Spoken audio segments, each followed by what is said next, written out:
Berapa kali kita pada saat kita online meeting, beda impactnya pada saat kamera dimatiin sama kamera dinyalain. Kayak orang Itali, gesture tangan tuh penting banget. Bellissimo. Nah itu kan menguatkan pesan kita. Bahkan gue yakin Didi sebagai seorang pelatih buat para orang radio, itu walaupun radio tuh orangnya gak kelihatan, tapi tangan senyum tuh kita harus main kan? Iya. Bahkan suara terima telepon ada suara senyum ya istilahnya gue. Iya, smiling voices namanya. Ada tuh yang namanya itu. Jadi betul. Pada saat lo nggak ada ini nih, lo nggak lihat muka gue, sebenarnya lo menajamkan ini kan kuping, ya kan. Nah pada saat itu sebenarnya ada visual yang di-create di otak lo. Jadi pada saat halo, lo nggak tahu kan kalau gue senyum sebenarnya, halo, ya kan. Tapi kalau kan halo, ada senyum, oh senyum. Dan orang lebih seneng ngobrol sama orang senyum daripada orang nggak senyum. Benar nggak? Contoh ya misalnya, halo Mas Bilal apa kabar nih? Kita ketemu udah lama ya. Terus tiba-tiba ada di podcast ini, gue seneng banget ada di podcast ini awalnya. Nih, gue nggak ada tangan, terus gue nggak ada ekspresi, kesel nggak lo? Iya, kayak gue juga bisa ngantuk gitu ya. Iya, tapi kalau gini, Mas Bilal apa kabar? Kita tuh udah kelapa. Berarti kayak pesulap tiba-tiba. Tiba-tiba karena cara otak kita bekerja itu sebenarnya mengerti bukan karena kata yang keluar loh. Ada microseconds. Sekarang ada istilah microslip lagi Kelihatan pinter loh jadi. Jadi ini kita kan di bagian pinter ini. Nah pada saat gini nih, lu tuh mengerti apa yang gue maksud duluan, baru si kata itu keluar. Baru lu ngerti, oh yang dimaksud itu. Karena ada kata, ada gesture tangan itu matching. Misalnya aku makan masakan enak nih, belum bilang enak tuh. Yes. Ya, seperti itu. Yes. Badan lu udah bereaksi duluan baru bisa ngeluarin komunikasi itu. Atau tapi bisa ketebak gak sih kayak makanan nih? Asin gitu. Bisa aja sebenarnya. Tapi orang udah bilangnya, wah enak banget nih pasti. Tiba-tiba itu rame kan restoran. Gara-gara asin banget. Nyebelin banget. Tapi gak mungkin kayak gini. I love you. Ya nggak matching. Kan gak matching. Iya. Iya kan? Gak matching. Tapi kalau I love you matching. Jadi orang itu matching karena ininya dan apa yang diomongin dan kalimatnya itu matching. Tapi kalau bilang, heh monyet lo gitu. Nah ini matching. Tapi kalau monyet lo. Kan gak matching ya. Ini orang marah, apa muji, apa gimana sih? Bercanda, apa gimana? Nah jadi itu teknik-teknik yang gue dan Didi sering ngajarin buat ke para klien kita, peserta kelas kita tentang kalau saat lo showtime tampil di panggung tuh bukan cuma public speaking teori yang oke, tangan harus gini lihat mata air, mata aku tuh rata-rata air tuh. Ya setuju, oke, itu benar. Tapi gue selalu percaya dengan kekuatan impact dari gerakan tangan. Itu seperti tarian menurut gue. It's like a dance, it's like a show, main showtime. Pada saat lo ditampil ini pun kayak kita sekarang pun ini ada sebuah show yang semoga dinikmati oleh para penonton kita. Semua itu sebagai satu kesatuan, nggak cuma skrip kata-kata aja. Semua kan menjadi sebuah kesatuan pada saat lu sebuah show. Kadang aku pernah juga, misalnya besok presentasi nih di kantor ya. Udah bikin presentasinya, udah latihan, udah bikin decknya. Tapi pas hari H, 15 menit sebelum presentasi, itu kayak tiba-tiba aduh pusing, atau tiba-tiba nggak percaya diri, atau ketika tampil tidak sesuai dengan ekspektasi gitu. Itu apakah hal yang normal, atau masih dia juga pernah ngerasain? Dan cara menghadapinya seperti apa? Karena ini problem semua orang ya, presentasi, ingin tampil atau showtime yang versi terbaik mereka. Itulah hidupnya. Asik. Cari uang kok gini amat ya gitu. Gue juga kalau bisa nggak usah presentasi juga pengen sih, tapi ya gimana harus gitu. Tapi mas, bener. Kalau maksud gue gini, kalau lo tegang, lo grogi sebelum presentasi itu wajar. Badan lo bereaksi terhadap sebuah peluang atau sebuah ancaman. Kan gini, kalau ternyata Bilal datang ke tempat gue mau kasih lo 1 miliar. Badan lo tetap gemeteran dong sama Bilal datang, ntar lagi kita ada pitching lo mau diundi seleksi. Tetap gemeter. Mau respon itu peluang, respon itu ancaman, badan kita pasti gemeter. Itu adalah hal yang normal. Jadi gue pun sama Didi pun kalau kita presentasi atau kita mau ngajar pun, kita pasti juga akan tetap grogi kok. Itu hal yang sangat lumrah seperti sekarang pun. Kita juga grogi sebelum kesini. Jadi itu lumrah. Cuman bagaimana mengkondisikan badan supaya siap bertarung. Nah gimana Di? Menembak cewek juga grogi. Iya. Sama kan? Badan tuh gak bisa ngebedain kok sebenarnya. Cuman kita suka nggak bisa yang kita suka lupa adalah itu bahwa sebenarnya jatuh cinta sama mau presentasi deg-degannya sama. Ya kan? Mau ngadepin dosen pembimbing skripsi sama mau ngadepin mertua sama. Karena apa? Kita tuh secara natural pada saat itu datang, kita tuh pengen menampilkan yang terbaik dari kita. Makanya kita grogi. Ya. Justru kita takut kalau kita sebagai trainer atau public speaker kalau kita nggak grogi lagi. Berarti lo menganggap itu biasa aja dan itu bahaya. Tapi ada orang kayak gitu yang kayak udah biasa setiap hari gitu. Bisa, tapi Bisa. buat gua lo jadi tidak menganggap itu sebagai sebuah kesempatan yang berharga. Kalau gua pakai argumen gua. Gua dan Didi selalu punya argumen bahwa ini panggung terakhir kita. Ini bisa jadi podcast terakhir kita, Bilal. Kan tergantung Tuhan mau kasih izin waktu kita hidup berapa lama, bener nggak? Iya. Dan attitude gue sama Didi adalah setiap panggung kita akan kasih yang the best. Karena bisa aja besok kita nggak ada lagi. Nah kalau attitude-nya bahwa oh ya ini hal yang biasa ya. Ya berarti attitude-nya adalah audience lo bukan berarti audience yang terakhir. Sementara gue dan Didi dan anak-anak Impact selalu percaya bahwa every show is our last show.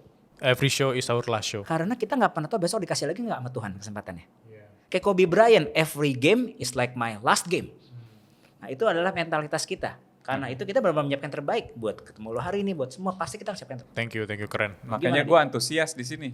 Kelihatan antusias kan? Kalau enggak gue bisa, ya jadi gini Mas Bilal, Showtime Book nih kita buat ya ini 8 tahun loh in the making.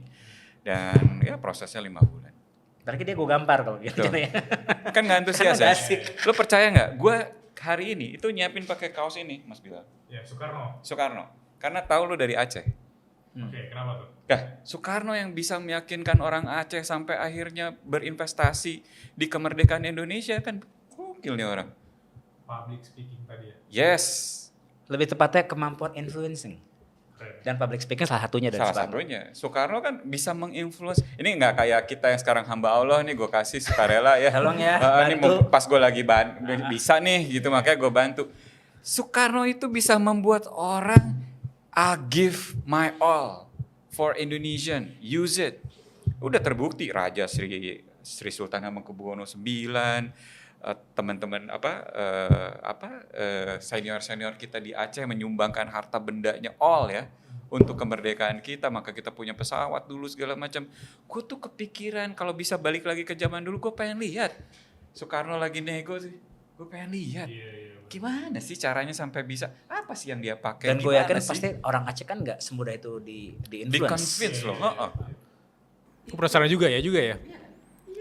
Bahkan negara-negara sahabat dulu datang ke konferensi Asia, Afrika itu kok bisa ya? Yes, bisa mengumpulkan orang-orang yang senasib dan ngerasa senasib waktu itu kan, negara-negara yang bekas dijajah atau masih dijajah untuk berkumpul di Asia Afrika Bandung waktu itu. Dan kita harus bisa menentukan nasib kita sendiri, kita berkolaborasi. Kita tuh udah tahu yang namanya konsep kolaborasi itu dari zaman dulu sebenarnya. Tapi how to convince them, gokil bapak-bapak bangsa kita dan ibu-ibu bangsa kita menurut gua. Makanya gua pakai kaos ini hari ini karena tahu lu dari Aceh. Oke, masuk ya. Ngerti nggak? Jadi kalau gua nggak ngerasa ini our last show, gua nggak akan melakukan itu. Repot-repot, ngapain? Aku udah baca buku Showtime Book, yang salah satu yang aku suka di bagian yang memang Pak Soekarno ya. Bisa spill nggak ke teman-teman di sini? Kenapa Mas Didi dan Mas Riki itu mengangkat seorang Soekarno? Bukan dari POV yang Aceh tadi, tapi dari POV seorang influencer atau seorang tokoh. Kalau buat gue sih luar biasa karena di zaman gak ada sosmed loh. Gak ada sosmed ya. Kalau sekarang kan telolet gitu tiba-tiba bisa langsung satu dunia. Sekarang nggak punya duit, joget yuk. Gitu. Iya. Judi online tangkap gitu kan. Tapi orang ke influencer tuh kirim uang loh. Nah, kita balik ke zaman dulu. Kita ke zaman dulu. Ini konteksnya zaman dulu. Nggak ada sosmed. Tiba-tiba, ya kan? Ayo kita merdeka.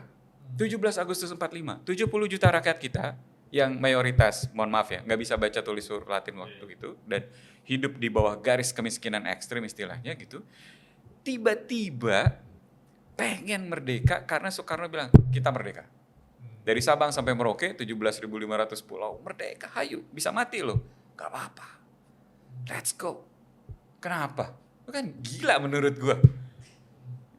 How he can convince the majority of Indonesian people pada saat itu. Kita sampai research kemana-mana, gue ngobrol, terutama gue denger banget cerita almarhumah nenek gue.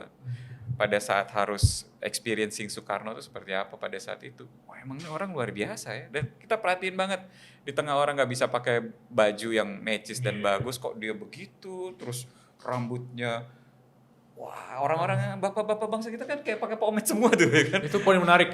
Itu poin menarik ya. Bahkan per hari ini aku notice juga nggak cuma dari kita pintar ngomong, bahkan kesiapan pakaian ya, rambut bahkan atau emang bener-bener look kita itu seberpengaruh itu ya untuk bisa nge-influence orangnya. Oh iya.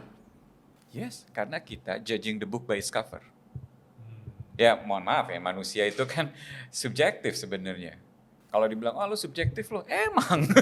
Karena kita manusia kok. Ya lo pakai pakaian compang-camping taruhlah gitu masuk bank. Di stop satpam nggak lo? Iya. Walaupun nasabah prioritas misalnya. Oh iya, bisa jadi dia adalah ketua Setelah ngeluarin kartu baru orang percaya. Iya. Tapi sebelumnya kan enggak. Iya, karena apa? Kita sangat terpengaruh. Sementara yang pakai dasi apa gitu. Kalau gue ngeliatnya gini sebagai orang sales, tadi Bilal bilang, kenapa sih kita harus rapi, keren segala macam? Gini, kalau lo tidak bisa menunjukkan kepada calon klien lo bisa taking care diri lo, gimana lo bisa taking care dia? Yes. Sebelum menjual kata-kata pertama. Lo mau jualan sama klien tapi lo kayak lemas, capek. Apalagi kalau dengan kata-kata, Pak tolong dong beli produk saya, kalau enggak saya enggak dapat komisi Pak. Siapa yang mau beli dengan attitude seperti itu?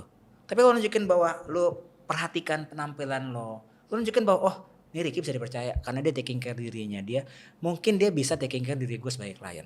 Dan itu adalah pesan subliminal sebelum gue jualan produk gue atau apapun. Sama dengan Soekarno, dia menunjukkan bahwa ini loh caranya, ini loh rasanya jadi orang Indonesia merdeka, tegap, baju bagus, tanpa mengajarkan kemerdekaan dalam sebuah konteks kata-kata yang berat dan rumit. Cukup sebuah sensasi yang dilihat dengan mata, yang orang Indonesia atau dengan suara yang lantang yang bisa dengarkan di radio saat itu belum ada sosmed. Jadi itu yang digunakan oleh Soekarno. Sebuah rasa yang ditularkan untuk mengubah raga orang Indonesia untuk setuju merdeka. Makanya gue mau merdeka karena ini rasa kayak gini. Wah gila enak banget. Karena kalau kita lihat konteks sejarah kan kita waktu itu kan Jepang habis bom atom tuh, kekosongan kekuasaan. Jepang janjinya sih mau ngasih kemerdekaan katanya di tanggal 20-an Januari lah. Tapi Soekarno bilang enggak, kelamaan. Kalau enggak keburu chaos, kalau enggak keburu pecah negara ini menjadi fraksi-fraksi ataupun menjadi negara-negara sempalan. Nah, jadi Soekarno bilang oke, kita proklaim. Makanya kenapa kalau teman-teman lihat title-nya Soekarno adalah proklamator. Sementara negara-negara lain mungkin harus menunggu kemerdekaan diberi oleh negara lain. Kalau kita lihat sejarah negara-negara rata-rata diberi sama negara lain, sama negara penjajahnya. Kita adalah ibaratnya negara yang kosong, tiba-tiba ada yang ngambil mic. Merdeka. Majikan nggak ada nih. Majikan nggak ada nih, kita pakai mic-nya. Sesederhana itu guys. Tapi perlu keberanian buat lo mengambil mic majikan.